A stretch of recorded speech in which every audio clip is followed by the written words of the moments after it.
Yes, and I am thrilled to be a grammarian tonight. Thank you, Mr. Toastmaster of the evening, or Toastmaster of the day, Pat. The role of grammarian is multifold. First and foremost, I get to share the word of the day, which is quiddity, Q-U-I-D-D-I-T-Y, not liquidity, nor nudity. Well, if you've never come across the word before, quiddity is a noun and refers to the inherent nature or essence of someone or something. If you're looking for another word, a synonym of the word quiddity, it's also quintessence. And the adjective being quintessential, I think this is a word with which you're more or less familiar. Now, quiddity can also mean a trifling point, quibble, or unusual personal opinion or habit, eccentricity. To use the word quiddity in a sentence, for instance, you can say that the very quiddity of digital communicators is to give its members a platform to develop their digital skills. Now, other than sharing the word of the day, I will also pay close attention to and highlight outstanding usage of the English language, as well as wrongful use or pronunciation of words. I urge you to use the word of the day, quiddity, tonight in the session. Best of luck. Over to you, Pat. Thank you, Ishrat, for that wonderful introduction. And here am I thinking that as a native English speaker, I have a fantastic command of the language, and I've just been usurped by somebody who has an even better command. So I'm very impressed with this word, and I'm trying to think about how I can use it. But there you are, I shall do that. Before we get on to our speakers, I have to correct something that I'm remiss, which is to welcome our guests. So I think are Antonio, Svetlana, Panos, Mikey, and Karina. You're very, very welcome. And I'm particularly pleased to thank Panos for signing up at the last moment to do math as evaluation. So thank you, guys. Now, our first speaker this evening is Vincent Neri. And to introduce Vincent, we are going to have Andrew, I think. Is that right, Andrew? Indeed it is. Thank you, Toastmaster Pat.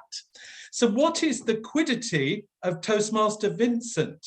Well, Toastmaster Vincent is already a golden communicator. This evening, he's starting a brand new pathway. It's the innovative planning pathway, and he will therefore bring us an icebreaker speech, a first speech in that pathway. We will be looking out for his speech structure specifically, and that he tells us something about himself. His speech is entitled Immersing into a New Culture, and let's go immerse into a new culture with Toastmaster Vincent. Thank you, Pat.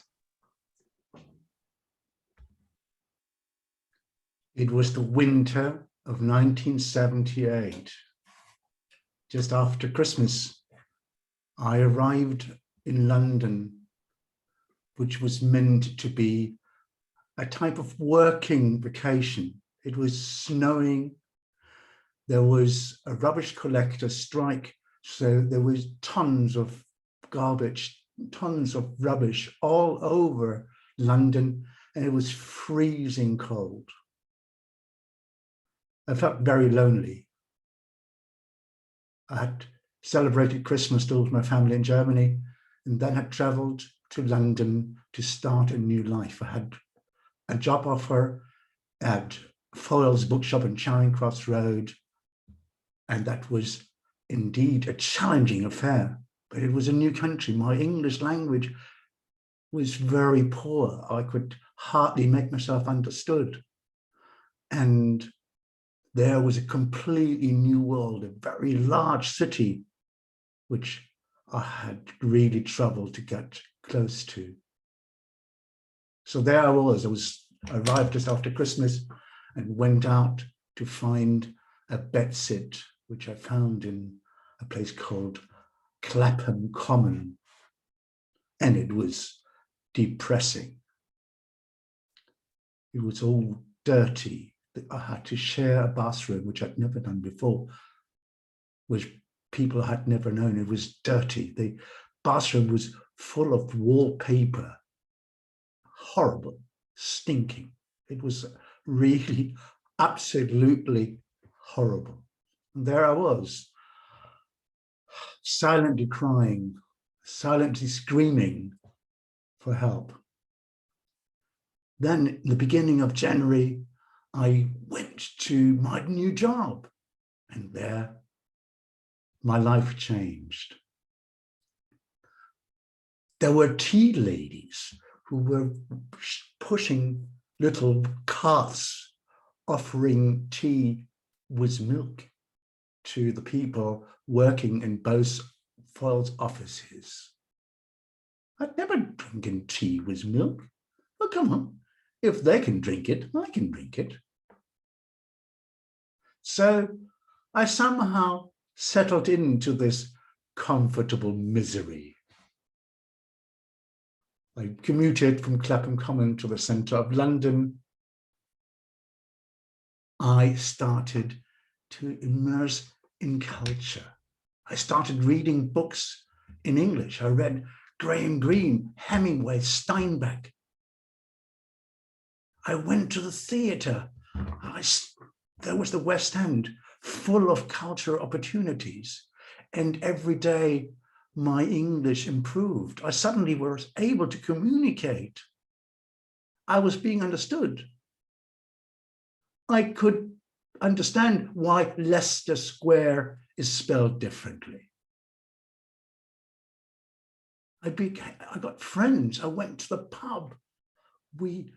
I became almost a part of the British society. It was such an enormous step forward for me, from being a young man from a foreign country to arrive in this massive, huge city where I, at the beginning, was completely lost. And then buying your London A to Z, you could actually travel around, find your way. And there are no straight roads in London either. This is all going round and round and round and round.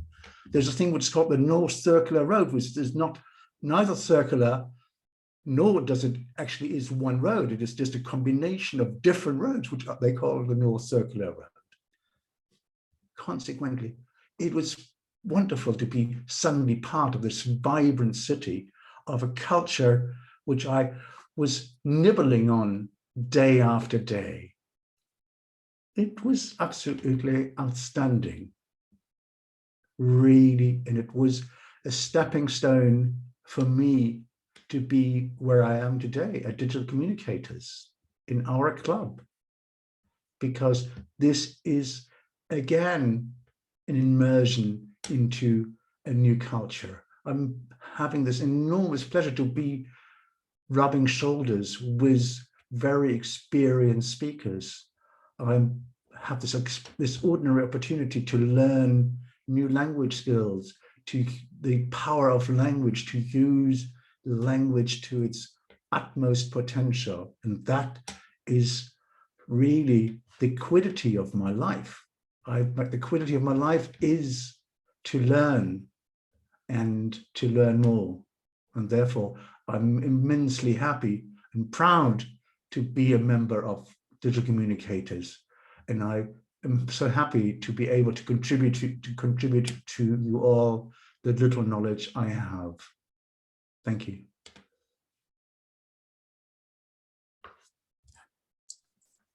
Thank you, Vincent. Before we get to our next speaker, the quiddity of Toastmasters is evaluations and feedback, and it's very important that we give this. So I wonder, would everybody please take a minute, if you might give me a minute, please, Hazel, and could we all please give Vincent some feedback on his speech in the chat, if you would, please. I think this is the quiddity of Toastmasters.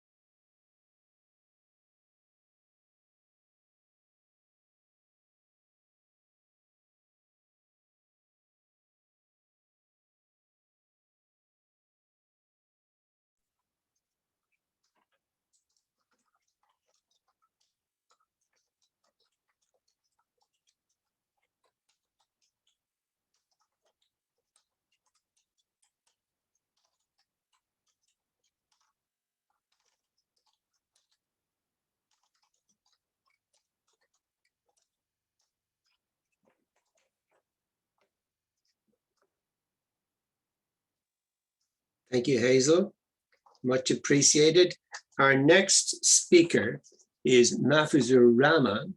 And to introduce Mahfuzur, I'm sorry I said Panos, but it's actually Mikey that's going to introduce. Mikey, are you ready to introduce?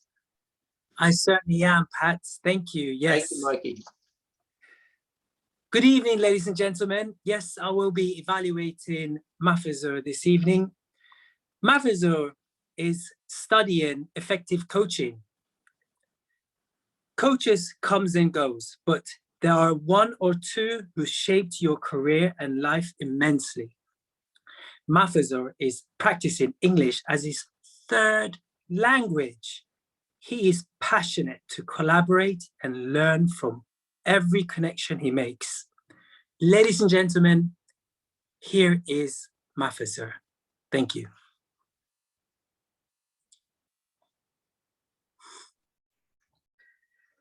On Saturday, the sky grew dark. The air was so wet that you could almost drink from it. It has been raining for a couple days. One could remember rain like that for years. Yes, me and my sister sat by the window watching the rain.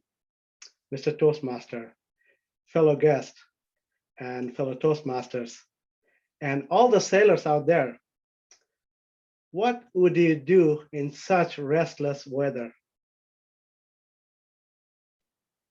Mom has forced us to go to bed so we could wake up early in the morning and help Mom with the morning chores.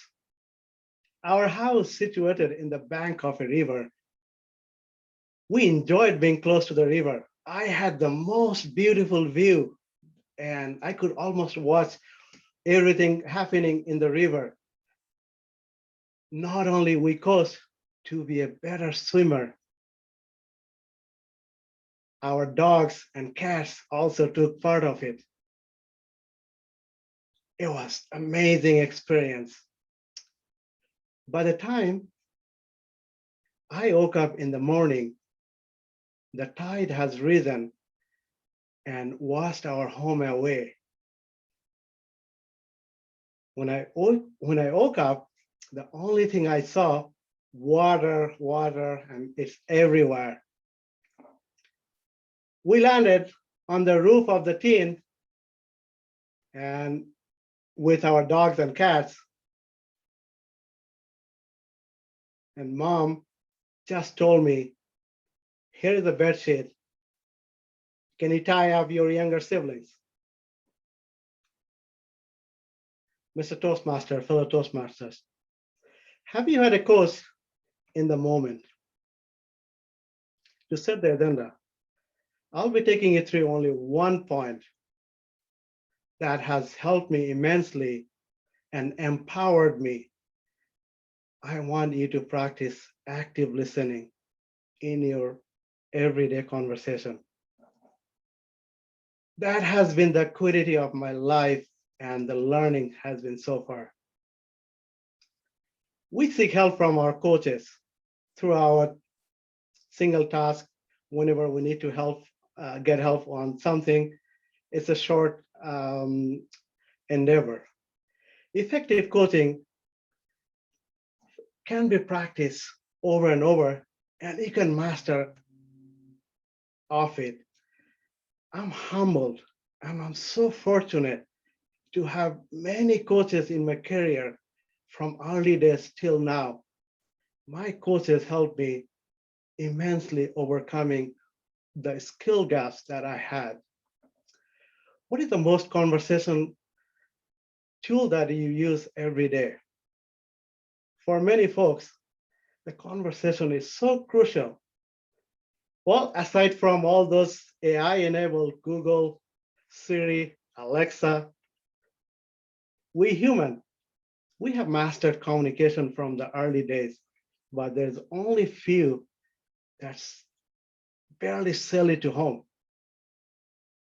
Many coaches helped me directly or indirectly.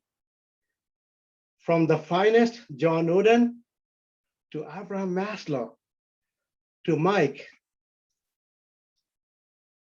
In my early career, When I started as a co-office student, Mike helped me managing my conversation better, even it is the horrible one. Mike taught me to be little better with all the communication is persuasive. And every communication starts with a statement and end with a question. What is the equity of the management? Do you know why management is so difficult for some folks? It feels like the world is dire need of active listeners. You can kill harmony interrupting a conversation, even if it is that you are delivering God's message. And it's everywhere. I wanted to respond with this sentence. Thank you. Yes. I never thought of your point. This shows that you are actively listening and you're not judgmental. Ask yourself, how can you utilize active listening to be an impactful communicator? How will you help your unhappy internal or external customer, or even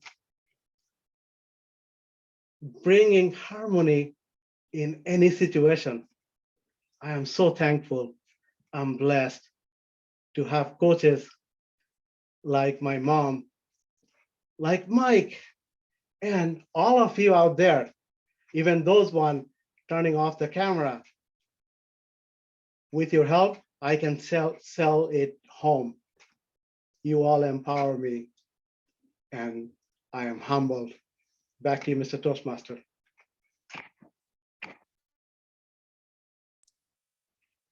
Thank you. Yes, and what a great speech, Mafazur. Thank you very much. Can we take a minute, please, and give Mafazur some feedback?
Thank you, Hazel, for that nice screen that came up. For timing, our third speaker this evening is Pam Rowley, and Ola is going to introduce us to our Pam's speech to us. Ola?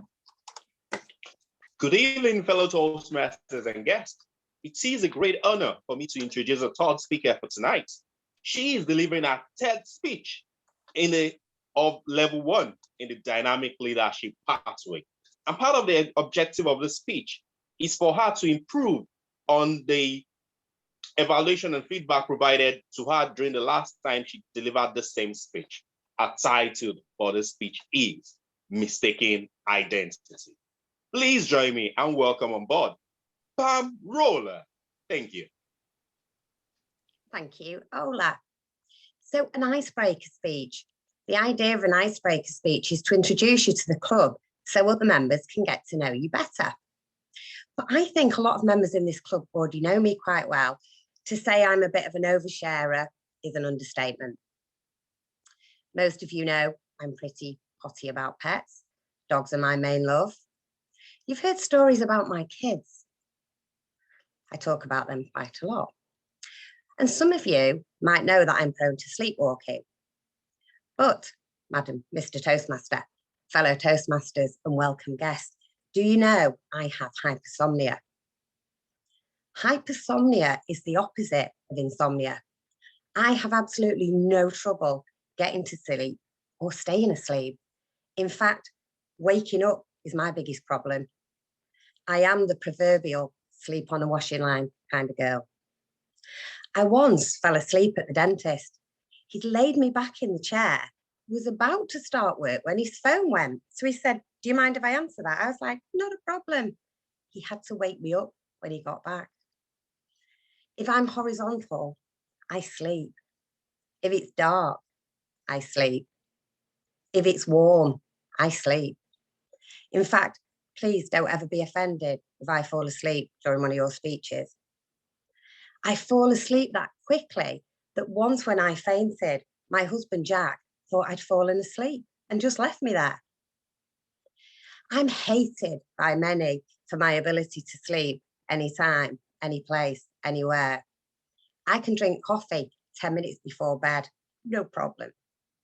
A daytime nap, that won't stop me sleeping at night.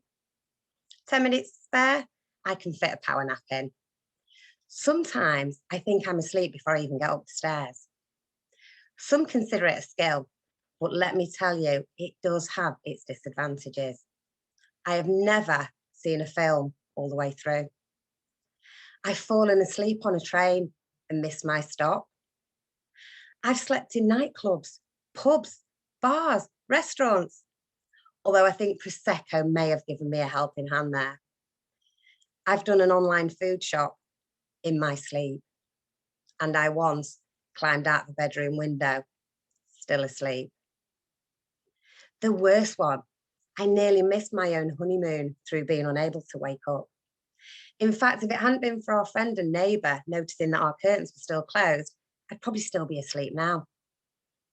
Derek, our neighbour, virtually had to kick the door in to wake us up. He phoned for a taxi while we quickly got our stuff together. We made it to the airport with seconds to spare.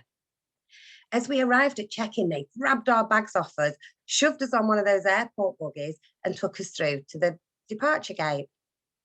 As we boarded the plane, everybody was strapped in and waiting to go. And then the captain announced that the honeymooners had arrived. Everybody clapped and cheered. It was awful. I've never been so embarrassed in all my life. However, one night, I'm pleased to say, I was alert enough to foil a potential break-in. I woke to the sound of banging. I shot out of bed. I banged my shin on the corner of the bed, so I know I wasn't dreaming or sleepwalking, which I've done in the past. I looked out of the bedroom window and I saw a bloke running at and kicking in next door's back door. Jack, Jack, I'm shouting over my shoulder, trying to wake my equally heavy sleeper of a husband. But I realised he wasn't there. He must have fallen asleep downstairs. So I decided to grab my phone and ring the police. So I'm babbling down the phone, come quick, someone's breaking into my next door neighbours. The call handler assured me that someone was on the way, but asked for a description. Well, I've watched enough TV to know how to give a good description. So I said, he's about 5'11", slim build, dark hair, bit of stubble. He's wearing black jeans and a black hoodie. It was quite easy to describe him because he looked very similar to my husband. I then heard this guy say, hang on, I'll go and get a crowbar. So then I started to panic. He walked round the side of the house and then he strolled up our drive to our garage like he owned the place. Opens our garage door. I'm now at the top of the stairs trying to wake Jack, who's, I'm assuming, is asleep on the sofa downstairs. Jack, Jack, quick, someone's breaking in. And now they're breaking into our house as well. As I heard the garage door open, I thought, I'm going to have to deal with this myself. I'm going to have to take action. So I leant over my son, who was in bed. Fortunately, another heavy sleeper in the family. Leaned out the bedroom window and went, oi, what do you think you're doing? Like some fishwife. The police are on the way. I'd get off if I was you. And this guy stopped. He looked up at the bedroom window and just said, Pam, stop shouting. You're going to wake the kids up. I was like, oh my God, Jack, what are you doing? I've just phoned the...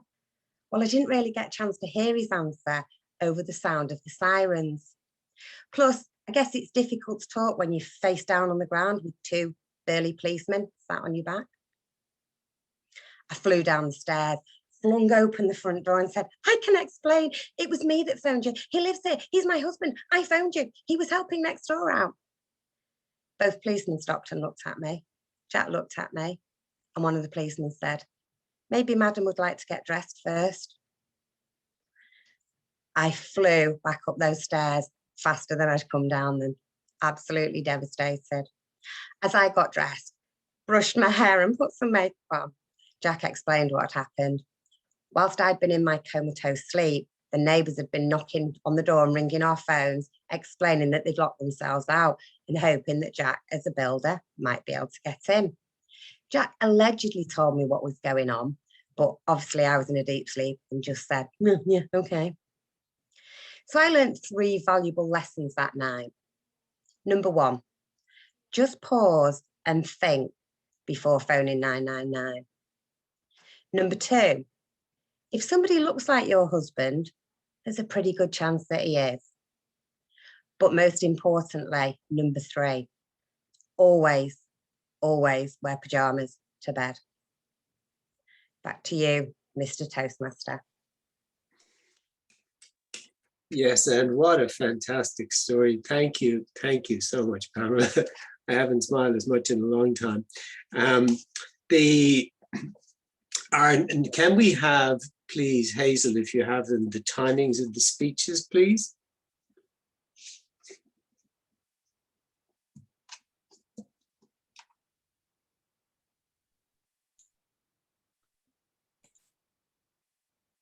Yes, Vincent is 5:25, 5 minutes 25, Mafusur 6 minutes 11, and Pam 6 minutes 58. Thank you very much, Hazel. Excellent timings all around. Next, we have table topics, and our topics master this evening is the inimitable quiddity of all things Toastmaster. And I would like to introduce you to my fellow doubler, Colette Ainscough. Unmute, Colette. Sorry, Pat, do you want people to respond to Pam's speech? Yes, thank you. I'm forgetting myself. If we take a minute, please, to respond to Pam, that would be fantastic. Thank you.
Thank you, Hazel.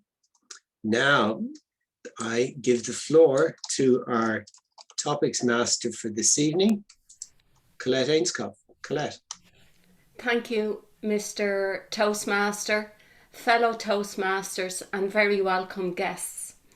Following from Pat's theme of being positive, I'm hoping that you can also be supportive and reinforce the questions that I answer with a yes. So I'm hoping that you are going to be able to say yes and then give me your answer. So basically I'm going to ask some questions and pick some of you out, but if anyone wants to answer a particular question, please raise your hand, and we will also have some shotgun evaluations, and please pin the timer. Okay, let's start. And so my first question is going to go to our guest, Antonia. Antonia, is there anything that you are excited about in your life today? Yes, Colette, and not only excited, I'm very happy. I'm very happy to be here with all of you because this is the opportunity to meet with people from all around the world and also in a magical experience because you are also a new club. I'm also practically new in this club as well, still a guest. And I'm excited about this. And also I'm excited because the good weather is going to start in Berlin as well. And I love when the weather is changing from winter to a more warmer weather. I like it. I feel it that I am very motivated and I am very happy. And what's the quiddity of this? What we learn from that? What we learn is that from the small things, the very little small things, we can be very happy. We don't need so much to be happy. Now, for example, we cannot travel. So why not to travel through Zoom and meet people with fantastic ideas and projects? Why not? And that's why, answering your question, yes, and I'm also happy. Back to you.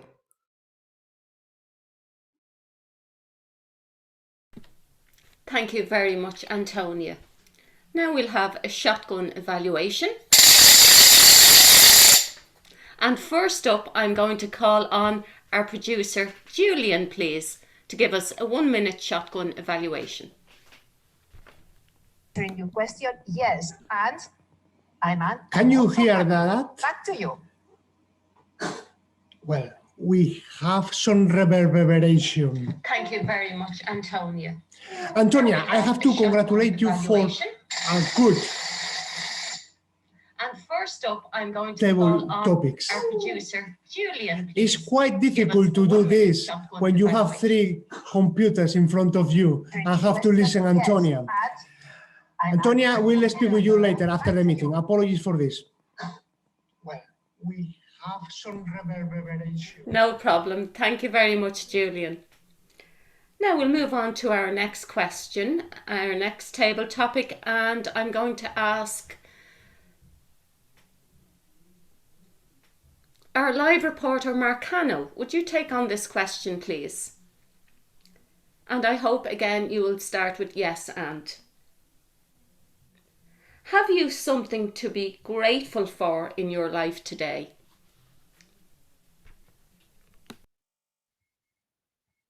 Yes, Colette. I believe I have many things to be grateful for, and I would like to choose one of them for today. I'm grateful to be able to be sitting here in front of the screen with this DCOM, Digital Communicators, great community, to have the opportunity to keep on learning, to keep on growing, to keep on making mistakes, having reverberations, and in the end, the quiddity of our club is to learn and have fun, isn't it? If you are not here to learn, if you are not here to have fun, if you are not here to smile, then this means that you are getting, rid of something that is going on in your home, or yeah, who knows. Anyways, so as I said, I'm really, really grateful to be here and to have the opportunity to be connected with our great and fantastic family here every Monday whenever we have these sessions. So thank you very much, and back to you, Table Topics Master Colette. Thank you, Marcano. And now to give us a shotgun evaluation, I call on Andrew Bennett, please. Yes, Colette. Delighted to bring an evaluation for Ma this evening. Ma is very grateful to be in front of her computer screen with us this evening. She's specific in her answer to the topic's question, and she does it straight away. There's no hesitation. Therefore, I would like her to just develop this idea outwards. And if she can't think of anything else, any other reason why she's glad to be in front of the computer, why doesn't she ask us the question? Toastmasters, are you glad to be in front of your computer at Digital Communicators tonight too? So turn the question out to the audience, play with the audience. She already plays excellently with her camera angles, and she comes right into the screen at certain moments. Well done to Ma for her table topic this evening.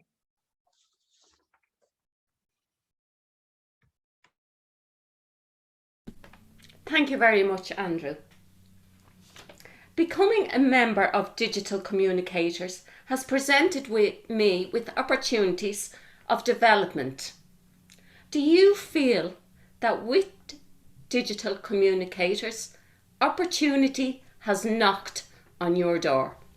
And this table topic I am going to give to Vincent.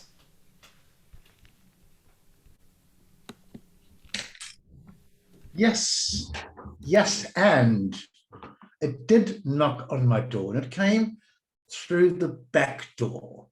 It came through Manchester Communicators late last year. And there was June and said, would you like to be the general evaluator of Manchester Communicators? And I went there and he got me hooked. And then he told me about the project, and I became a member of this outstanding club. And I certainly feel very happy of being part of it, of being in this lifelong learning experience. I think this is just a wonderful opportunity. There should be thousands of others who should envy us for being where we are. And I certainly am very proud, very happy to be able to mingle and mix with so many brilliant minds. People have had an outstanding career as public speakers. They have technical backgrounds. They used all kinds of different programs like Prezi or PowerPoints and things I would not even know. I hardly know how to boil a bottle of water. Therefore, consider that I'm a learner. In Spain, we have a saying, the old man did not want to die because there was always something new to learn. Thank you.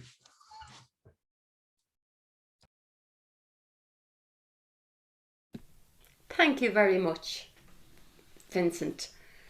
I'm going to call on one of our guests now to give us a shotgun evaluation, and that is Panos Corelius from Greece, and he would like to give us a slingshot evaluation.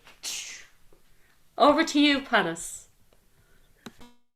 Thank you, Colette. So I'm preparing my slingshot, I'm putting a few ideas, and I'm firing it all the way to you, Vincent, my friend. Opportunity, yes, and I love the way you opened, because I did not expect a backdoor opening to your speech and table topic. So you made it your own right off the bat. And then you started with the story. Last year, you took on the challenge in the club. Definitely, this is relatable for me as a listener, because we've been there. That's how I started my journey. Now, the gold came in the end, the saying, that's enriching. The old man did not want to die because there was always something to learn.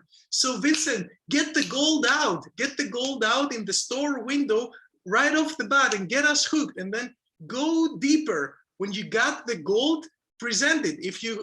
They say, you have it, so flaunt it, or something like that. So when you have sayings like that, this is enriching. So get it out as soon as possible and then dig deeper for it. All in all, I enjoyed listening to it, and I'm looking for more gold now. Back to you, Colette. Thank you very much, Panos. My next table topic I'd like to offer to Andy, who is one of our guests. Is that okay, Andy? Yeah. One of my all-time favourite movies is The Wizard of Oz. Apart from the quiddity of some of the characters, one of the central messages in that movie is there is no place like home. Andy, Do you agree with this statement and why? Yes, and I would certainly agree with that statement. There's no doubt about it. There is no place like home. In my earlier, younger days, I did a lot of traveling. I've been to South America and North America.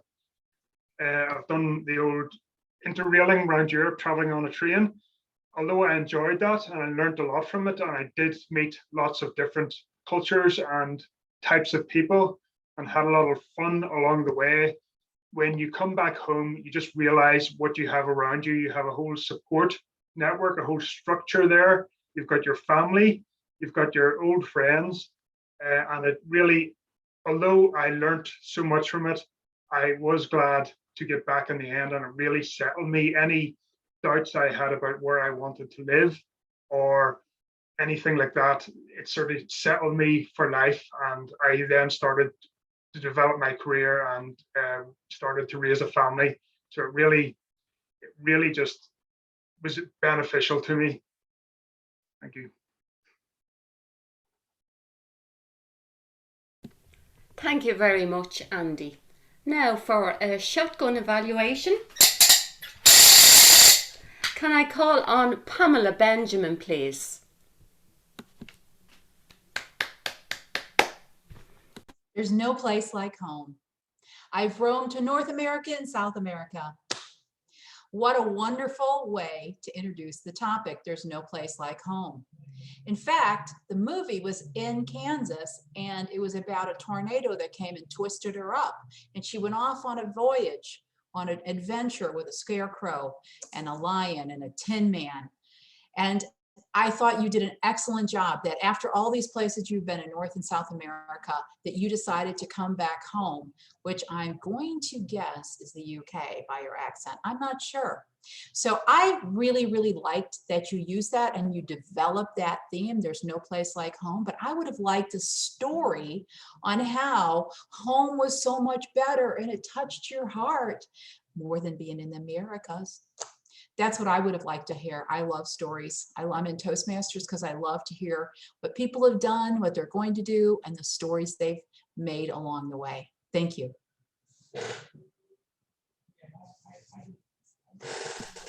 Now for our very last topic of the evening, I will call on Mafsur. Would you like to take on the topic, Mafsur? Sure. The release date for Facebook was 2004, for Twitter 2006, Instagram 2010. They are some of the very many social media tools. It has been said that your face is your brand, Mafsur. Do you agree with this? Madam Topic Master, your face is your brand. Yes, absolutely. For many, we live in social media. Tell me, raise your hand if you don't have a social media account. I just want to see how many of you don't are not on social media. Okay. There are quite a few that's not in social. Well, you are not missing in action. I can tell you. There is nothing you are missing in action. Yes, it is the face. When I hire somebody, yes, I go look in LinkedIn. I go somewhere else to look into what is the public profile. Yes, absolutely. It is because I don't want to bring in a problem child in my team. So absolutely, that's something that I look. It can be a gold mine or it can be a landmine. The social media, yeah, just try to poke finger at one of the celebrities and see how the world react on you. Again, I'm not asking you. However, it can be the face of you, positive way or the negative way. So it can be the landmine or gold mine. Back to you, Madam Topic Master. Thank you very much, Mafsur. And I will ask Mikey Dash, please, to give us a Shotgun evaluation, please, Mikey. Yes, thank you very much. Mafazor, I thought your speech was very clear. You have a subtle voice to your speech, which is really nice and is really, really charming. I thought with the advice that you gave us about social media was very interesting. I thought that you had a really nice hand gestures. You spoke really well. It was very clear. You was articulate. I think that you could use more vocal variety in that speech. Although I thought that you still did incredibly well. So keep up the good work. Thank you very much.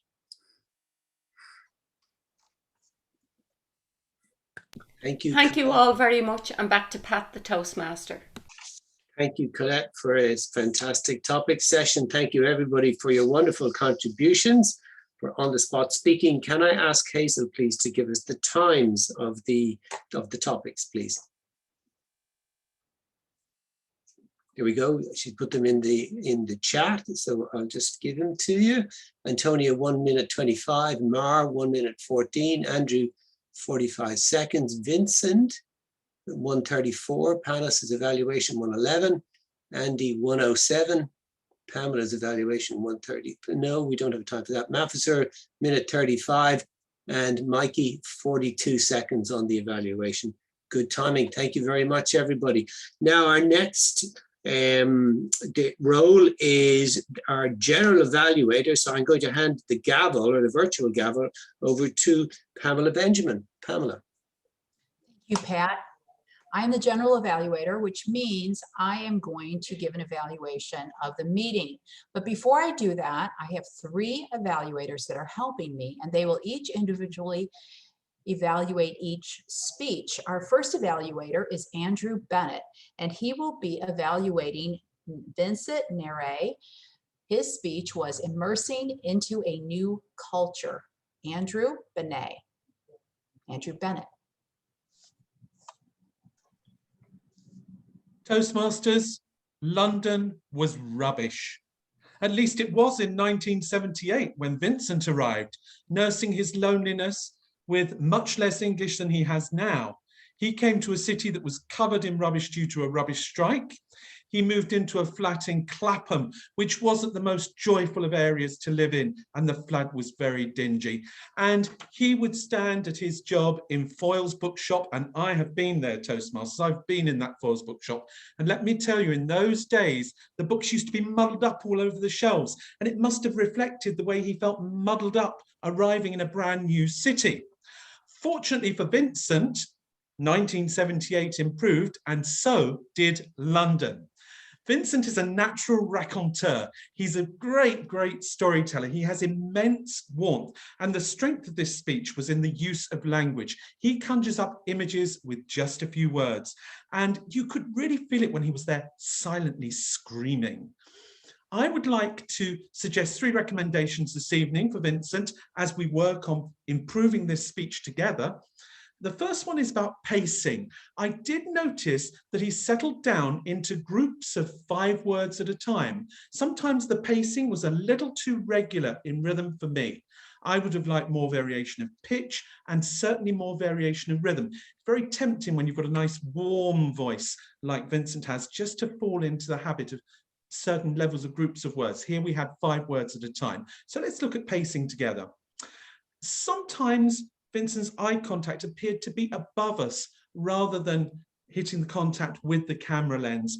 And that did distract me a little this evening. So I'd like him to look at his camera angle when he looks back at his speech recording. Occasionally he has a tendency to look above us when he's telling the story. This is Digital Communicators. We're a club that deals heavily in visuals on the screen. And I would have loved some photographs of 1970s London, even if Vincent didn't want to show us a photograph of himself in the 1970s, but I would have loved to have seen it, wouldn't you, Toastmasters? So I would like to see some photos of 1970s London to accompany this story. There was Vincent, nibbling away on culture day by day, devouring the books of Graham Greene and Steinbeck, enjoying London. I'm glad we travelled with Vincent during this speech to his London. And I am looking forward to Vincent's next speech. Where will he take us next? We are a multicultural club. Handing back to General Evaluator Pamela. Hi, thank you very much, Andrew. I really, really enjoyed that. The visual perspective of what it was like to be in London in the 70s. I was in Chicago and there were a lot of places like that. So it really kind of was a journey home for me. Our next evaluator is Mikey. Mikey will be evaluating Mahfuzur and his speech, Sailing Home. Mikey? Thank you so much, Pamela. Good evening again, ladies and gentlemen. Yes, I will be evaluating Mahfuzur. Mahfuzur, I thought the quiddity of the river of where you used to live was described really, really well. I almost felt like I was there. The subtle and chilled and kind approach to your speech really made us all move so much into your speech. You use wonderful hand gestures, nice pauses to your speech. Although I would really like to see more vocal variety. However, you use really nice vocal variety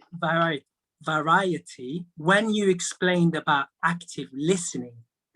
When you were at this stage, you had this subtle, chilled approach to your voice, and we can almost fall into that.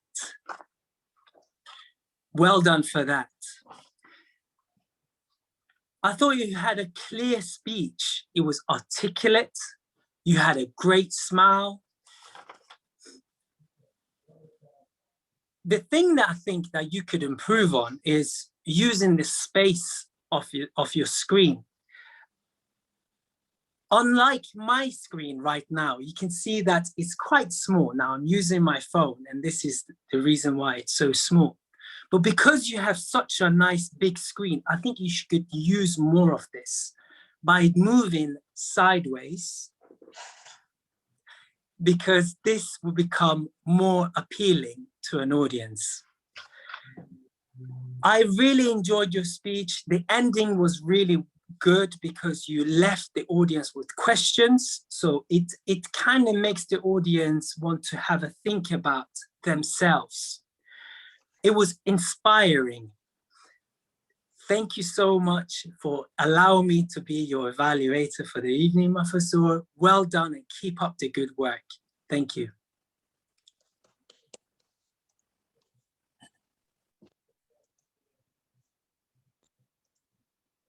Thank you very much, Mikey. We appreciate that. And visit us again, or even become a member. You're quite good. Our next evaluator is Ola, and he is here to evaluate Pamela's speech, Mistaken Identity. Ola? Thank you so much, Pam, and fellow Toastmasters and guests. It is a great honor to evaluate Pam's speech. As you can all observe, the most important and interesting part of Pam's speech was the storytelling skills with a lot of humor. I could see everybody smiling and reflecting with what she was saying, with great reflection to the storytelling of descriptive influence. But Pam was with a serious look and focus, and that's something I'm also learning from her. I could be given a speech with humor and still look so straight with a great smile. She was able to give us an insight into the relationship within this speech with an icebreaker, making us to know about her background, why she loves dogs, pets, and children.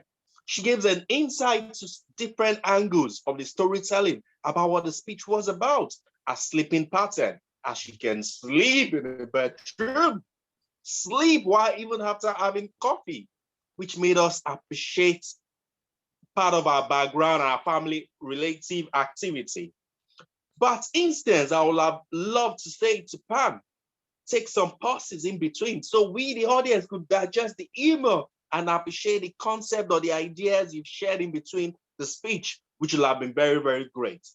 Having some vocal variety at some points will have add more pictorial voice effects to those instances you made reference to, talking about how you were sleep talking while walking on the stairs. I could even be sleeping while giving a speech. This will have made a great impact to the speech. I also love the fact that Pam was ready to end the speech on a great note, sharing 3 major points, saying, boss, and think before you call 911. If someone looks like your husband, it could be your husband. Always wear your pajamas while going to bed. These are great ways to be able to end the speech, which Pam was able to deliver as a great note. However, I would have loved to have a more time management of the speech. We would have given her a chance to be able to have a ending strong point at the end of the speech. But overall, Pam, you got these great skills of public speaking. You got these great skills of storytelling, and you got this humor. I can't wait to listen to your next speech, whereby you'll be maximizing these potentials in delivering your next speech. Fellow Toastmasters, I can say Pam has fulfilled the objective of our speech, and she's a great potential for humorous competitions. Over to you, the Toastmaster of the day and General Evaluator. Thank you. Thank you. Now it's time for my evaluation of the meeting. My evaluation is that this group are on their toes. They listen, they respond, they turn on their cameras and their microphones really, really quick. I think the person who really caught the ball and really could transition the fastest was Julian, when he was asked to do a shotgun review on someone, and he played back his tape and let us hear the reverberation that he was hearing, and then pass the ball on to the next teammate. Now, we started the meeting with the sparkly, wonderful opening from our live reporter, Mar. And isn't she always bubbly? I mean, it just makes you are so happy to be here. And we had 3 great speeches with people who were present. And then we had our Toastmaster, our table topics, and our table topic master, she was just on it. She was just on it like a New York minute, wasn't she? I mean, then she had a little noisemaker she was playing. I really, really enjoyed it. And not only that, but once the person stopped speaking, she called on that person right away. And so we always have to be listening. And that is the quintessential quiddity of Toastmasters, listening and being on our toes. Wonderful meeting. And now back to Pat, the Toastmaster of the day. Thank you very much for your evaluation, Pamela. Articulate, eloquent, and quintessentially the quiddity of what is quintessentially Toastmasters. I want now to, before we finish, can we get the timer's report on the evaluations, please, Hazel? Are we going to stick those in the chat? Yes, I have them.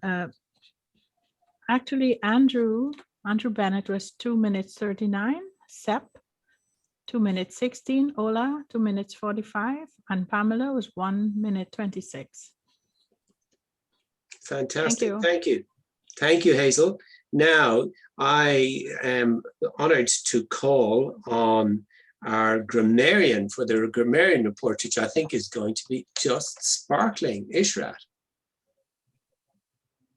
Thank you, Pat. Well, I was in for a treat tonight. You ought to give yourself a great round of applause. You were amazing, all of you. Well done. For a word that you've never heard before, that you've never come across before, you used it marvelously well. Vincent used it a number of times, I think 3 times, Andrew once, Pat 4, 5, 6 times, Marfuzor twice, Antonia once, Mar once. Got 3 minutes, once. no? Once. 1 minute. And Pam once. Great done. Well done. Now I've picked up great things from tonight's session. So there were a lot of figures of speech, loads of rhetoric, used throughout. There were triads. First, there were the names of authors: Graham Greene, Hemingway, Steinbeck. Horrible, stinking, horrible. I got friends. I went to the pub. I became a part of the English community. The power of three were present throughout your speeches. There were a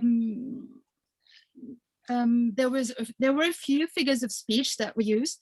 In Vincent's speech, there was an oxymoron where he said, comfortable misery. So an oxymoron is a figure of speech in which contradictory terms appear in conjunction. There were uses of anaphora. Anaphora is a rhetorical device that consists of repeating a sequence of words at the beginning of clauses. For instance, silently crying, silently screaming. The silently screaming, there's also the alliteration of the sound S. There was any time, place, anywhere. And in contrary of anaphora, there's epiphora, where the repeating words is at the clause's end. So if I'm horizontal, I sleep. If it's dark, I sleep. If I forgot that part, I sleep. So you can hear the repetition there, which gives a lot of substance to the speech. What else? Beautiful words that were used, especially adjectives, very descriptive adjectives that painted a very vivid picture. The green emerald island. It wasn't green, it wasn't just emerald, it was green emerald island. Massive and huge city, vibrant, golden opportunity. Flood was very dingy, a word I've never heard before, which means dirty. Prepositions that were used correctly. Let's see, where's my for prepositions? I've got notes written everywhere. Okay, to be rubbing shoulders with. I flew down the stairs. I gave the floor to start us off, which I was nibbling on day to day. Now, another beautiful word that was used was raconteur, French root, and raconteur, which means a person who tells anecdotes in a very skillful and amusing way. There was also nursing his loneliness, an opportunity knocked on your door. These are two examples of personification. Opportunity doesn't literally knock, nor can you nurse your loneliness. I loved two very beautiful proverbs, or well, I would say proverbs. Sleep on a washing line, or rather sleep on a clothesline, which is a very fancy metaphorical way of saying one is extremely sleepy. There for you, Pam, I'm as sleepy as you are. A helicopter could burst on my head. I wouldn't hear it when I'm sleeping. If you have it, flaunt it. I've picked up only a few mistakes. Time wait for no one, when it should be time waits for no one. Gonna. I would rather hear you say going to instead of gonna, which is a very familiar way of saying going to. Me and my sister, I'd rather hear my sister and I. And Mike helped me managing my conversation. I'd rather hear Mike helped me manage my conversation. And lastly, I heard quintessential quiddity. It is a pleonasm because both quintessential and quiddity mean the same thing, which is the very essence of something or someone. Here is my report. Thank you, Ishrat. We have just been treated to a masterclass in grammatical construction, in the use of language, and in the various forms of rhetoric that one should watch this tape over and over. I am now going to say thank you to everybody for a fantastic meeting. I think we are done. We've had general evaluation, and I'm going to pass you back to our presiding officer, Vincent Neary. Vincent. What a fantastic night. Unforgettable. And I would like to ask you folks those who have been visiting us today, first of all, switch on your camera so we can have a peek at you and see what you do. Antonia, did you like the show tonight? I can see that you always put the word of the day or the message of the day into your digital background, which I think is wonderful. Yes, thanks, Vincent. I love the session today. I enjoyed it every minute. I'm always learning something new. And I also had the opportunity to speak a bit. Thank you for that. And I'm looking forward to visit you again. All right, thank you. Andy, how did you like our show today? Yes, I thought some of the speeches were excellent. There are lots of things to learn here, as I always say. I've learned things, grammar, for example, very interesting, and I've really enjoyed it again. Thank you. Mm-hmm. All right. Panos, you have been a regular visitor participating in the meetings. Did you enjoy the meeting as well? You can be sure that I did enjoy the meeting, and one of the success factors here, and again, I'm all for stealing genius. If there's anything that deserves to be stolen, that is genius ideas and genius uses of language. One of the success factors is that you bring different colors to your speaking, to your topics. We had humor, we had seriousness, we had everything, and that's how we appreciate colors. If you think of it, when we see them all together, then they stand out. And I think that you have a very, very interesting mix of colorful personalities and backgrounds in this group. And I find this intriguing. And I mean this as a compliment. Feeling intrigued by a group of people is a major, major compliment. So you will be seeing more of me. Yes. Thank you. Back to you, Vincent. Thank you. My time is running out because the meeting has to close. We shall be meeting again on the 10th of May.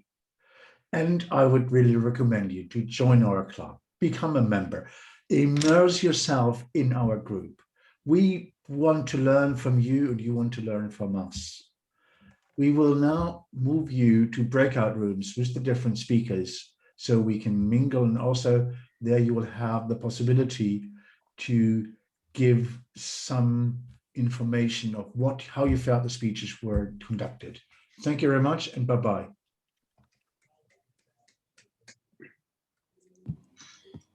If you cannot get access to any breakout room, let me know and I will put you in one.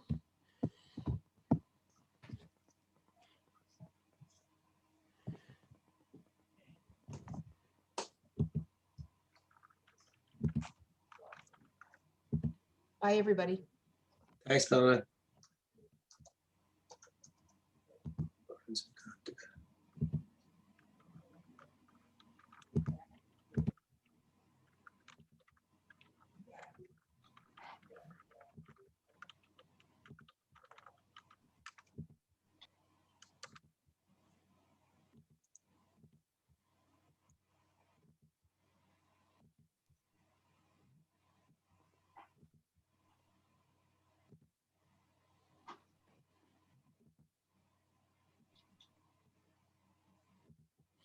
Antonia, I send you to a breakout room. I don't know if you have seen the invitation. Yes, it's possible to go to the breakout room of the, what's the name? The one that is for the potential members. Okay, you can stay here. Yes, that's fine. Okay. We don't have so many new members, so they are in other rooms. Yeah, tell me, what do you want to know? Okay, then I don't have to join then. So I close the window. Yeah, okay. you can close the window. Let me stop the stream. So what we talk is not streamed to the whole world. Okay, yes, it's good. Yes, because now it's recording. Now it's recording and we stop the recording as well.